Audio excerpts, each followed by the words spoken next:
ابتدائی حالات زندگی حضرت مالک دینار رحمتullah علیہ۔ بہت بڑے بزرگ گزرے ہیں۔ ابتدا میں بہت دولت مند اور وجیح شکل تھے۔ آپ کی آرزو تھی کہ آپ کو جامع مسجد دمشق کی تولیت حاصل ہو جائے، کیونکہ یہ شاہی مسجد تھی اور اس کے ساتھ بہت بڑی جائیداد وقف تھی، اور وہاں کا متولی بڑے اعزاز و احترام کی نگاہ سے دیکھا جاتا تھا۔ اسی مقصد کے پیش نظر حرص عہدہ کے لیے آپ اس مسجد میں جا کر معتکف ہو گئے اور پورے 1 سال تک برابر مصروف عبادت رہے، تاکہ لوگ آپ کو ہر وقت نماز میں مشغول پا کر خلیفہ سے آپ کے تقدس کا ذکر کریں اور آپ کو تولیت کا اعزاز حاصل ہو جائے۔ ایک روز آپ نے دل میں کہا کہ میں 1 برس سے منافقانہ عبادت کر رہا ہوں اور یہ بہت شرمناک حرکت ہے، کیوں نہ میں مخلصانہ عبادت کروں۔ دوسرے روز آپ نے خود بخود توبہ کر لی اور اس روز آپ نے مخلصانہ عبادت کی۔ جب کوئی اللہ کا ہو جاتا ہے تو اللہ ضرور اسے نوازتا ہے۔ چنانچہ دوسرے ہی روز لوگوں نے ایک متولی کی ضرورت محسوس کی اور آپ کے پاس آئے کہ آپ اس مسجد کی تولیت منظور کر لیں۔ آپ نے دل میں کہا، یا الہی، بس میں 1 سال متواتر ریاکارانہ عبادت کرتا رہا، مگر کسی نے بھی میری پرواہ نہ کی، اور صرف ایک رات تیری طرف دل سے متوجہ ہوا، تو نے اکٹھے 20 آدمی میرے پاس بھیج دیے، اب میں بھی تیرا ہو کر رہوں گا۔ چنانچہ آپ اس مسجد سے اسی وقت اٹھ کر چلے آئے اور تولیت کی قبولیت سے انکار کر دیا۔ عبادت و ریاضت دل کی دنیا پلٹ چکی تھی۔ آپ سب کچھ چھوڑ چھاڑ کر عبادت میں مصروف ہو گئے، دن کو روزہ رکھتے اور رات کو نماز میں مصروف رہتے۔ کئی سال تک یہ دستور رہا کہ آپ نان بھائی کی دکان پر جا کر صرف 1 روٹی خرید لیتے اور اسی سے روزہ افطار کرتے۔ آپ کا نفس برابر گوشت کی آرزو کرتا رہا، لیکن 20 سال تک آپ نے گوشت کو ہاتھ نہیں لگایا۔ 40 سال بصرہ میں رہے، لیکن خرمے کو ہاتھ نہ لگایا۔ زہد و اتقاء میں اپنا ثانی نہ رکھتے تھے۔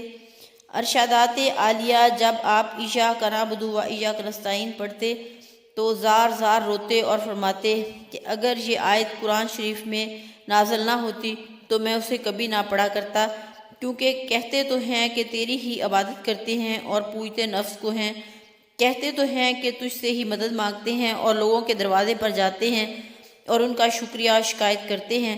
فرمایا، افسوس، نعمت تو اللہ کی کھاتا ہوں اور فرمانبرداری شیطان کی کرتا ہوں۔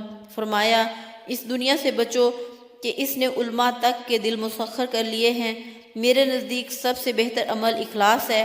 فرمایا، ایک روز ایک کرب الموت شخص کی عیادت کو گیا، میں نے بار بار کلمہ شہادت پڑھنے کو کہا، مگر زبان سے نہ نکلتا تھا۔ وہ شخص بولا، اے میرے شیخ، ایک پہاڑ ہے کہ جو کلمہ کا قصد کرتے ہی میری طرف بڑھتا ہے۔ پوچھا، تیرا پیشہ کیا تھا؟ بولا، میں مال کی فروخت میں دھوکے سے کام دیتا اور کم تولتا تھا۔ فرمایا، اللہ تعالیٰ نے امت محمدیہ صلی اللہ علیہ وآلہ وسلم کو 2 ایسی چیزیں عطا کی جو کسی کو بھی اس سے پہلے نہ ملی تھیں، ایک فاذکرونی اذکرکم، دوسری ادعونی استجب لکم، یعنی تم مجھے یاد کرو میں تمہیں یاد کروں گا، اور جب تم دعا مانگو گے قبول کروں گا۔ فرمایا، اللہ تعالیٰ کا ارشاد ہے کہ جو عالم دنیا کو دوست رکھتا ہے، سب سے کم سزا جو اسے ملتی ہے وہ یہ ہے کہ اللہ تعالیٰ اس کے دل سے اپنے ذکر و مناجات کی حلاوت فنا کر دیتے ہیں۔ ایک شخص نے آپ سے نصیحت کی درخواست کی۔ آپ نے فرمایا، کارساز حقیقی کی کارسازی پر راضی رہ تاکہ تجھے نجات حاصل ہو۔ کرامات۔ آپ کے پڑوس میں ایک شخص رہتا تھا جو نہایت ظالم، سخت گیر اور با اقتدار تھا۔ آپ کو بھی اس سے سخت تکلیف پہنچتی تھی، مگر آپ صبر سے کام لیتے تھے اور کبھی کسی سے کچھ نہ کہتے تھے۔ ایک روز چند اور افراد نے آ کر آپ سے کہا کہ یہ شخص ہمیں بہت تنگ کرتا ہے۔ ایک دن آپ اس کو سمجھانے گئے تو اس نے کہا، آپ جانتے ہیں کہ میں بادشاہ کا خاص آدمی ہوں، کسی کی مجال نہیں جو مجھے کچھ کہہ سکے۔ فرمایا، تو میں بادشاہ ہی سے شکایت کروں گا۔ بولا، کر دیجئے، مگر بادشاہ میرے خلاف ہرگز نہ کرے گا اور میں جو اس سے کہہ دوں گا وہی ہوگا۔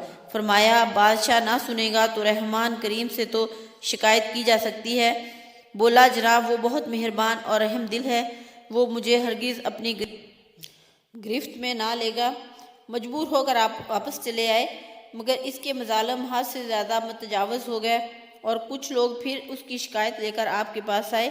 اس مرتبہ آپ نے اسے تنبیہ شدید کا عہد کر لیا اور پکے ارادے سے روانہ ہوئے، لیکن آپ کی حیرت کی کوئی انتہا نہ رہی جب آپ نے ایک غیبی آواز سنی کہ دیکھو مالک، وہ میرا دوست ہے، اس سے کچھ نہ کہنا۔